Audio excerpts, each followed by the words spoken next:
Embaucheriez-vous quelqu'un qui a amené ses enfants à un entretien d'embauche? Lorsque Carla est entrée dans cette pièce, tenant fermement les mains de Jonas et d'Eva, elle savait qu'elle était déjà désavantagée. Les regards critiques, les chuchotements, la certitude qu'elle serait écartée avant même d'avoir dit un mot. Mais elle n'était pas là pour mendier une chance. Elle était là pour prouver que personne ne travaillerait plus dur qu'une mère déterminée. Ce qu'elle ne savait pas, c'est que sa présence attirerait l'attention de Tony, le PDG de l'hôtel. Un homme habitué à prendre des décisions rationnelles et logiques, jusqu'à ce qu'il rencontre quelqu'un qui remet en question tout ce qu'il croyait savoir sur l'engagement et la résilience. Ce qui a commencé comme un entretien ordinaire s'est rapidement transformé en un jeu inattendu de défis, de rebondissements et de sentiments qu'il était difficile d'ignorer. Car après tout, il arrive que les meilleures embauches ne se fassent pas uniquement sur la base des CV, mais sur l'impact que quelqu'un peut avoir sans même s'en rendre compte. Et Tony était sur le point de le découvrir de la manière la plus inattendue qui soit. Carla ajusta le col de son chemisier et prit une profonde inspiration avant de pousser la porte vitrée. La pièce était grande, décorée de meubles modernes et d'un imposant lustre au centre.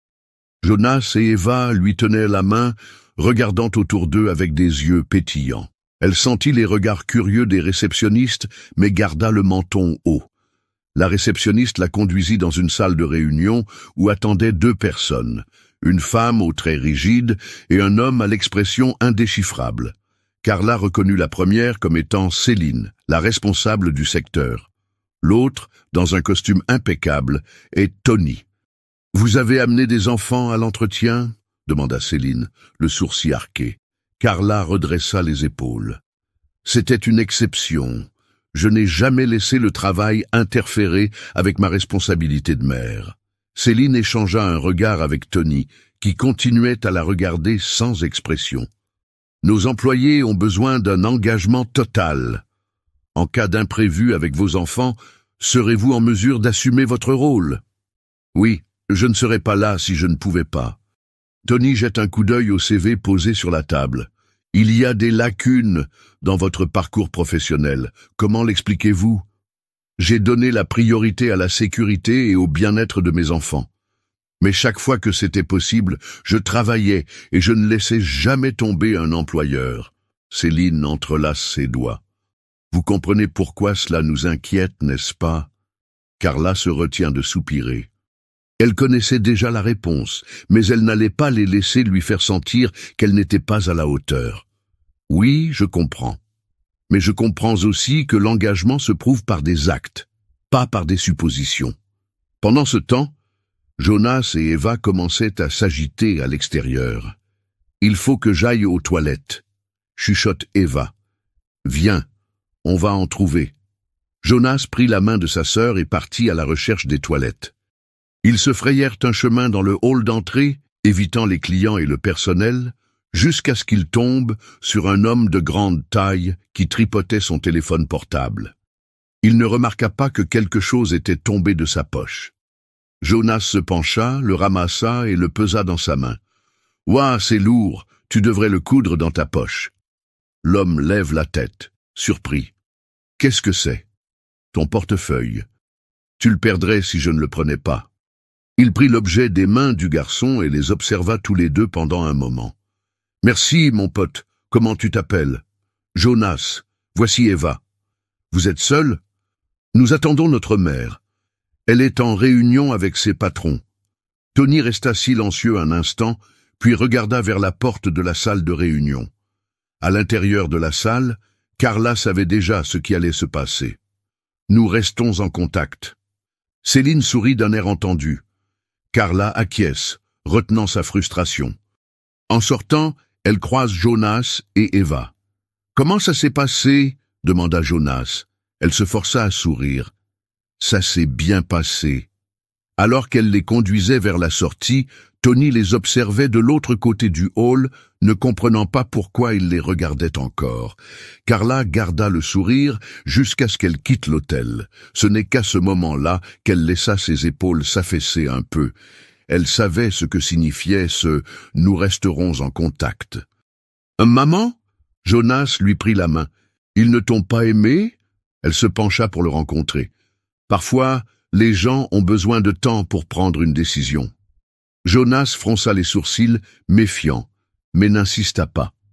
De l'autre côté du hall, Tony regarda Carla sortir par la porte vitrée avec ses enfants. Il prit une profonde inspiration et retourna à la table de réunion. « Est-ce que l'un des candidats vous a tapé dans l'œil ?» demanda Céline. Tony ne répondit pas tout de suite. Il prit le dossier de candidature et le feuilleta jusqu'à ce qu'il trouve le CV de Carla. Elle. Céline cligna des yeux, surprise. Carla, la maman des enfants? Il fait tourner le stylo entre ses doigts. Que pensez-vous d'elle? Compétente, mais compliquée. Nous n'avons aucune garantie qu'elle pourra respecter son emploi du temps. Tony feuillette le papier. Son CV n'était pas impressionnant. Mais il y avait quelque chose chez elle, une fermeté, une sûreté de parole qui... Il referma le dossier. Réévaluer. Céline fronce les sourcils. Tony, si elle est absente à cause des enfants, si elle est absente, nous prendrons des mesures. Mais je veux que vous compreniez quelque chose. Nous ne recrutons pas pour un engagement familial. Nous recrutons des compétences. Elle hésite un instant, puis acquiesce. Dans l'entrée, Jonas et Eva étaient distraits, observant le mouvement. Tony ne s'attendait pas à les revoir là. « Vous êtes encore là ?» Jonas se retourna surpris. « Eh, c'est encore toi ?» Eva sourit. « Le type qui a perdu son portefeuille ?» Tony croise les bras. « Tu as trouvé les toilettes ?» Jonas acquiesce. « Oui, mais votre hôtel est très grand. Il est facile de s'y perdre. » Tony rit, plutôt pour lui-même. « C'est vrai. » Eva pencha la tête, l'analysant curieusement. « Vous travaillez ici ?» Tony haussa un sourcil. « Oui, je travaille ici. » Jonas croisa les bras, pensif. « Si ma mère travaillait ici, elle ferait en sorte que les serviettes soient mieux rangées. » Tony fit un clin d'œil. « C'est le cas ? Oui, elle plie tout proprement à la maison. Et elle n'oublie jamais rien. » Eva acquiesce. Et elle sait comment nettoyer. Mieux que la dame de chez tante Sarah. Tony jeta un bref coup d'œil à la porte vitrée par laquelle Carla était sortie. Après un long moment, il sortit son téléphone portable et appela Céline. « Engagez Carla. » Céline sembla hésiter. « Tu es sûr ? » « Oui. Transmets les détails au RH.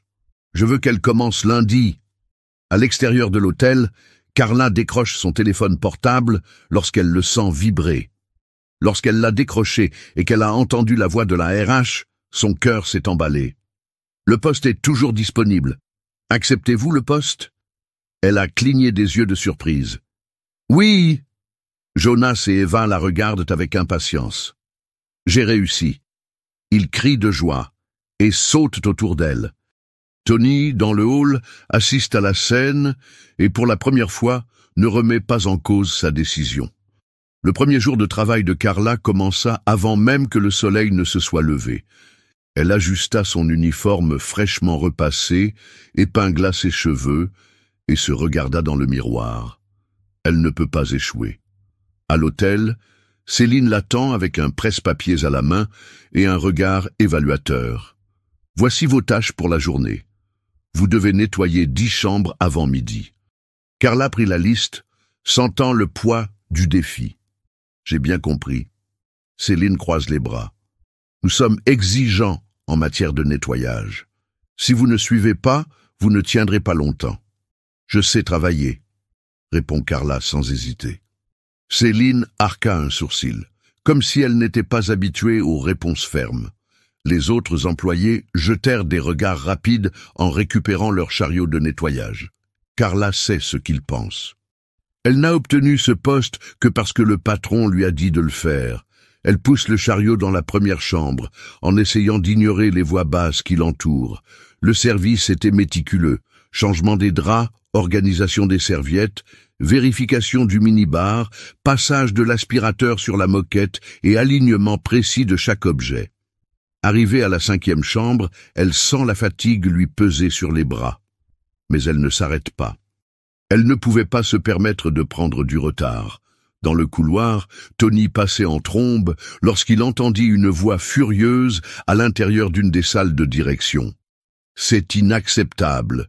Un client en costume impeccable tenait une serviette entre ses doigts en fronçant les sourcils. « Je paie une fortune pour rester ici et j'ai droit à ça ?» Carla se précipite. « Je suis désolé, monsieur. Je vais régler ça tout de suite. » L'homme la regarda de haut en bas. « Je l'espère. Votre service reflète la qualité de l'hôtel. » Elle prend une nouvelle serviette dans le chariot et l'attend avec un sourire ferme.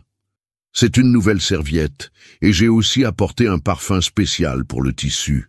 Certains clients aiment cette touche supplémentaire. » L'homme hésite. Il prit la serviette et huma légèrement le doux parfum de lavande. « C'est mieux. Avez-vous besoin d'autre chose, monsieur ?» Il secoua la tête, son irritation s'estompant. Tony, qui observait la scène depuis l'embrasure de la porte, croisa les bras. Une solution rapide et sans drame. Pas mal. Carla se retourna, surprise de le voir là. « C'est mon travail. » Beaucoup auraient été nerveux. Elle haussa les épaules.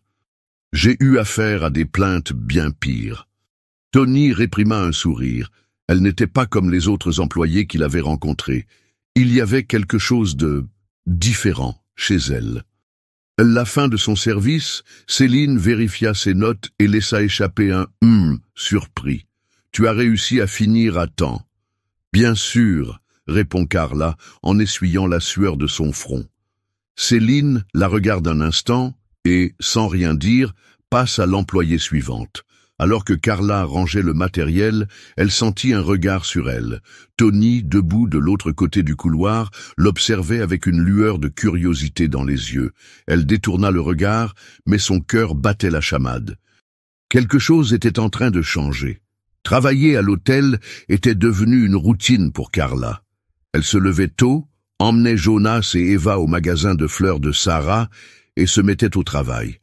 Elle sentait encore les regards des autres employés, mais elle ne se laissait pas abattre. Dans l'arrière-cuisine du personnel, elle ouvre son sac et n'y trouve qu'un petit paquet de biscuits. Elle soupire. Cela suffit. Alors qu'elle s'apprête à prendre sa première bouchée, elle remarque quelque chose d'étrange. Sur la table, à côté de sa bouteille d'eau, il y avait un paquet de sandwichs et une tasse de café chaud. Carla fronce les sourcils. À qui cela appartient-il? Les employés autour de la table se regardent les uns les autres. Personne ne répond. Céline va dans le garde-manger, prend un café et regarde Carla. « Qu'est-ce qui ne va pas? C'était là quand je suis arrivée ?» Céline hausse un sourcil. « Si tu as trouvé quelque chose, c'est que c'est à toi. » Carla hésite, mais la faim l'emporte. Elle prend le sandwich et en avale une bouchée. C'était exactement comme elle l'aimait. Dans le couloir, Tony croisa deux employés qui chuchotaient « Qui lui laisse de la nourriture ?»« Je ne sais pas, mais ça arrive tout le temps. » Tony ignora la conversation et se dirigea vers le bureau. Quelques heures plus tard, Carla finalisait le nettoyage d'une chambre lorsqu'elle entendit une voix derrière elle. « Tu travailles trop. » Elle se retourna et trouva Tony appuyé contre le cadre de la porte. « Et toi, tu ne travailles pas ?» répondit-elle en haussant un sourcil. Tony rit. « C'est bien vu. » Il y eut un moment de silence. Puis, il regarda autour de lui. « Comment tu t'en sors ?» demanda Céline. Elle aime bien faire des rapports sur moi. Tony croise les bras. Elle ne s'est pas plainte. C'est presque un compliment. Son regard s'est adouci. Tu réponds toujours comme ça. Seulement, quand ils essaient de me tester. Il laissa échapper un sourire discret. C'est de bonne guerre. Avant que Carla ne puisse répondre, elle entendit un cri excité provenant de l'entrée. « Maman !» Elle se retourna et vit Jonas et Eva courir vers elle. « Qu'est-ce que vous faites là ?» Sarah arrive juste derrière eux. J'ai pensé qu'une visite me ferait plaisir. Tony regarda les deux petits s'approcher et se rendit compte qu'Eva le fixait. « Hé, encore toi !» s'exclama-t-elle. « Nous nous rencontrons souvent, n'est-ce pas ?» Jonas le regarda avec méfiance. « Tu travailles vraiment ici ?» Tony se retint de rire. « Oui, je travaille ici. » Eva pencha la tête. « Si vous êtes le patron, Pourquoi ne dites-vous pas à ma mère de travailler moins? Les yeux de Carla s'écarquillèrent. Tony se tourna vers elle, amusé. Bonne question. Elle soupira. Parce que maman doit travailler beaucoup. Jonas croisa les bras. Mais tu travailles déjà plus que les autres. Il y a eu un silence. Tony se rendit compte de l'admiration que les enfants portaient à leur mère. Je peux peut-être trouver un moyen de l'aider. Les yeux de Carla rencontrèrent les siens. Pour une raison ou une autre, cela ne ressemblait pas à une promesse en l'air. Carla n'avait jamais pénétré dans les étages les plus luxueux de l'hôtel, du moins pas en tant que cliente. Mais elle était là, tenant une enveloppe dorée sur laquelle était gravé son nom. « Employé du mois », murmura-t-elle, encore surprise. Eva tourna autour de l'immense pièce, tout excitée. « Maman, regarde ce lit, il est plus grand que notre salon !» Jonas consulta une tablette encastrée dans le mur et cligna des yeux en voyant les rideaux se fermer tout seuls. « Je pourrais m'y habituer. » Carla rit, se sentant plus légère qu'elle ne l'avait été depuis des mois. Après s'être assurée que les enfants allaient bien avec Sarah, elle décida de profiter de la suite. Un bain chaud et une robe de chambre douce semblaient être un luxe interdit. Mais son moment de tranquillité fut interrompu lorsque la porte s'ouvrit brusquement. Elle se retourna trop vite, le sol étant encore humide sous ses pieds, et trébucha. Le verre de vin qu'elle tenait tomba, éclaboussant le sol de son liquide rouge. « Carla ?» Elle écarquilla les yeux en voyant Tony dans l'embrasure de la porte. « Qu'est-ce que tu fais là ?» Tony se figea. « C'est ma suite. » Carla cligna des yeux, confuse. « Non, c'est ma suite. » Ses yeux tombèrent sur le sol et s'écarquillèrent. « Tu saignes ? Quoi ? Il y a du sang partout. Il y a du sang partout. » Il sortait déjà son téléphone portable quand Carla réalisa ce qu'il voyait. « Tony, attends !» Mais il était trop tard. « Il faut une ambulance dans la suite présidentielle. » Elle laissa échapper un gémissement de frustration. « Pour l'amour de Dieu, c'est du vin !» Il fronce les sourcils. « Qu'est-ce que c'est ? Du vin ! J'ai renversé du vin. Je ne suis pas en train de mourir. » Le silence s'abattit sur lui. Tony regarda le sol, puis les taches sur sa robe de chambre. « Ah !» Les secondes s'écoulèrent avant qu'il ne renifle. « Je vais annuler l'ambulance. C'est une excellente idée. » Après qu'il eut raccroché, Carla ferma les yeux, se massant la tempe. « Comment se fait-il que tu te trompes de suite dans ton hôtel ?» Tony se gratta l'arrière de la tête. « Nous avons changé certains codes de réservation. Ça a dû être une erreur de système. » Carla renifla. « C'est génial. Maintenant, tout l'hôtel va savoir que j'ai failli mourir à cause du vin. » Tony pencha la tête, amusé. C'était dramatique, je dois l'admettre. Elle attrapa un oreiller sur le lit et menaça de le lui lancer. « Sortez avant que je ne le fasse pour de vrai. » Il leva les mains en riant. « D'accord, d'accord. » Tony se retourna pour partir, mais s'arrêta à la porte. « Oh, Carla, qu'est-ce qu'il y a ?» L'équipe a dû en entendre parler. Elle gémit. Il sourit. « Bonne nuit. » Carla jeta son oreiller sur la porte. Mais il était déjà parti. Allongée dans le lit luxueux, fixant le plafond, elle pensait qu'elle n'arriverait pas à dormir après cet embarras. Mais à sa grande surprise, elle s'est endormie en souriant. Le lendemain matin, l'effervescence a commencé avant même que Carla ne mette les pieds à l'hôtel. Dès qu'elle entre dans le vestiaire du personnel, les conversations s'arrêtent et tous les regards se tournent vers elle. Céline apparaît à côté de son casier, une tasse de café à la main. « Bonsoir, la star ?» Carla renifle. « Tu le sais déjà, n'est-ce pas ?»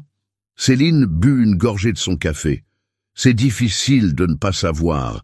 L'histoire est venue avant toi. » Carla gémit et ferma les yeux. « Qu'est-ce qu'il raconte ?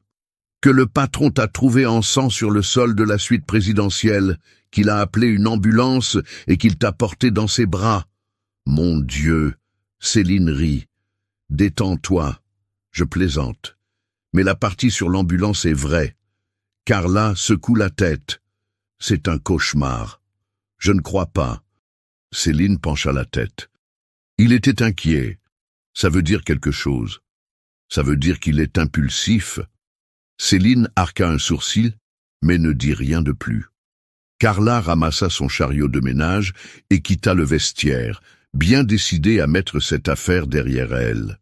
Malheureusement, l'hôtel tout entier semblait avoir d'autres intentions. Alors qu'elle poussait le chariot dans le couloir, elle entendit le personnel chuchoter. « Serait-il ? Ce n'est pas possible. » Elle accéléra le pas. Au détour d'un couloir, elle se heurta à quelqu'un. « Oups, désolé !» Elle leva les yeux et son cœur se serra. Tony. Il croisa les bras, un sourire à peine contenu. « Carla. »« Tony. Comment te sens-tu » Elle a reniflé. « Je vais bien, mais apparemment je suis devenu une légende à l'hôtel. » Tony sourit. « Eh bien, tu as fait une chute spectaculaire. On a appelé une ambulance et tu es devenue l'héroïne d'un conte tragique. » Carla plissa les yeux. « Tu t'amuses avec ça ?» Il haussa les épaules. « Peut-être un peu. Alors profites-en parce que je ne vais plus en parler. » Elle essaya de passer, mais Tony lui barra la route. « Vous êtes sûr ? Votre fils semble intéressé par le sujet. » Carla s'est figée. « Qu'est-ce que Jonas vient faire là-dedans ?» Tony sourit comme s'il connaissait un secret. « Il m'a demandé si je t'aimais bien. » Les yeux de Carla s'écarquillèrent. « Quoi ? Il est très observateur. » Carla se couvrit le visage avec ses mains. « Je vais tuer ce garçon. » Tony rit. « Ah, tu veux dire qu'il n'a pas tort ?» Elle baissa les mains et le pointa du doigt. « Je n'ai pas dit ça. » Il leva les mains, amusé. « Bien sûr qu'il l'a dit. » Carla souffla et repoussa le chariot de nettoyage, ignorant le regard amusé de Tony. Mais tout en travaillant, elle ne pouvait s'empêcher d'avoir une pensée insistante. Et si Jonas avait raison? L'hôtel était plus calme que d'habitude ce soir-là. Carla termina de ranger le chariot de nettoyage et traversa le hall, prête à partir. C'est alors qu'elle aperçut Tony. Il se tenait près des baies vitrées, regardant la ville illuminée. Son costume impeccable était un peu débraillé, sa cravate desserrée, ses manches repliées jusqu'au coude. Pour la première fois, il avait l'air fatigué. Elle hésite, mais finit par s'approcher de lui. « Est-ce que ça va ?» Tony détourna le regard de la fenêtre et se concentra sur elle. « Je croyais que tu étais parti. J'étais en train de partir. Mais on dirait que quelqu'un a eu une longue journée. » Il laissa échapper un petit rire. « C'est à peu près ça. » Carla croise les bras. « Tu veux qu'on parle ?» Il la regarda un instant, puis à nouveau la ville. « Parfois, il est plus facile de travailler que d'affronter ce qui vous attend à la maison. » La sincérité de sa voix la surprend. Elle reste silencieuse un instant avant de répondre. « Je comprends cela plus que vous ne le pensez. » Tony se tourna vers elle, intéressé. « C'est vrai ?» Carla esquissa un petit sourire. « Élever 2 enfants toute seule n'était pas dans mes projets. Mais je suis là. Je travaille, je cours, j'essaie de ne pas faire d'erreur. Parce que si j'échoue... » Elle s'arrête, secoue la tête. « Je ne peux pas échouer. » Tony resta silencieux, écoutant simplement. « Ça a l'air fatigant, » dit-il enfin. « C'est vrai, mais je n'ai pas le choix. » Les yeux de Tony étaient plus doux maintenant. « Tu n'es pas obligée de tout faire toute seule, Carla. » Elle cligna des yeux, surprise. Il ne parlait pas que de travail. Le silence s'étira entre eux. « Jonas m'a déjà demandé si tu me plaisais. » Carla renifle. « Oui, et je vais quand même en discuter avec lui. Et quelle sera ta réponse ?» Elle sentit son cœur s'emballer. « Tony, pas d'excuses. Juste la vérité. » Elle détourna le regard. « Je ne sais pas. Tu ne sais pas ou tu as peur de savoir ?» Carla a pris une grande inspiration. « Je ne veux pas que mes enfants soient tout blessés. » Il acquiesça lentement. « Et vous ?» Elle le regarde dans les yeux. « Moi non plus. Je ne veux pas souffrir. » Le silence entre eux était épais, plein de possibilités. Finalement, Tony soupira. « Je comprends. » Carla se mordit la lèvre. « J'ai juste besoin de temps. » Il acquiesça. « J'attendrai. » Ces mots font bondir son cœur. En quittant l'hôtel ce soir-là, elle sentit que quelque chose avait changé entre eux, et peut-être qu'il était trop tard pour faire comme si ce n'était pas le cas. Le parc était plein de rires d'enfants et de feuilles sèches ballottées par le vent. Carla regardait Jonas et Eva courir entre les arbres, tandis que Tony marchait d'à côté d'elle, l'air plus détendu que jamais. « Je ne t'avais jamais imaginé dans un endroit comme celui-ci », commenta-t-elle en jetant un coup d'œil autour d'elle. « Et où m'as-tu imaginé ?»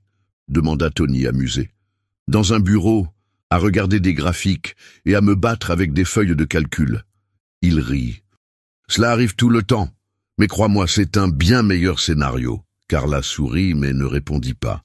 Eva revint vers eux en courant et attrapa la main de Tony comme si c'était la chose la plus naturelle au monde. « On devrait manger une glace !» Tony regarda Carla comme s'il lui demandait la permission. Elle se contenta de hausser les épaules. « C'est toi qui t'y es mis. Bonne chance. »« Bonne chance !» Il regarda Eva. « Quel parfum !»« Vanille !» Jonas s'approcha en croisant les bras. « Le chocolat, c'est mieux !» Tony fit semblant de réfléchir. « Je pense que je dois essayer les deux pour me décider. » Eva lui tira la main avec enthousiasme. « Alors, allons-y. » Carla regarda Tony marcher devant avec les enfants, Eva lui tenant la main comme s'il faisait déjà partie de la famille. Et d'une certaine manière, c'était comme si c'était le cas. Jonas s'arrêta et se retourna. « Maman, tu es trop longue !» Elle rit et s'approche. « J'arrive !» Arrivé chez le glacier, Tony paya pour tout le monde, ignorant le froncement de sourcils de Carla. « Tu n'étais pas obligé de faire ça. Je sais que tu n'avais pas à le faire. » Jonas mâcha son cornet et regarda Tony avec curiosité. « Tu aimes vraiment ma mère, n'est-ce pas ?» Tony sourit. « Oui, je l'aime bien. » Les yeux de Carla s'écarquillèrent. « Tony !» Mais il se contenta de siroter sa glace, calmement. « Qu'est-ce qu'il y a ?» Il a demandé, j'ai répondu, Eva frappa dans ses mains. « Alors ça veut dire que vous allez vous marier ?» Carla faillit s'étouffer. Tony rit. « Chaque chose en son temps, Eva. » Jonas regarda Carla. « Et toi, maman? Tu l'aimes bien ?» Elle ouvrit la bouche, mais hésita. Elle sentit le regard de Tony sur elle, attendant une réponse. Et pour la première fois, elle décida de ne pas s'enfuir. « Oui, je l'aime bien. » Le sourire de Tony s'élargit, mais il ne dit rien. Jonas hocha la tête, satisfait. « C'est bien, mais seulement s'il promet de bien s'occuper de toi. » Tony regarda Carla en face de lui. « Je te le promets. » Et à cet instant, Carla sut qu'elle n'était plus seule.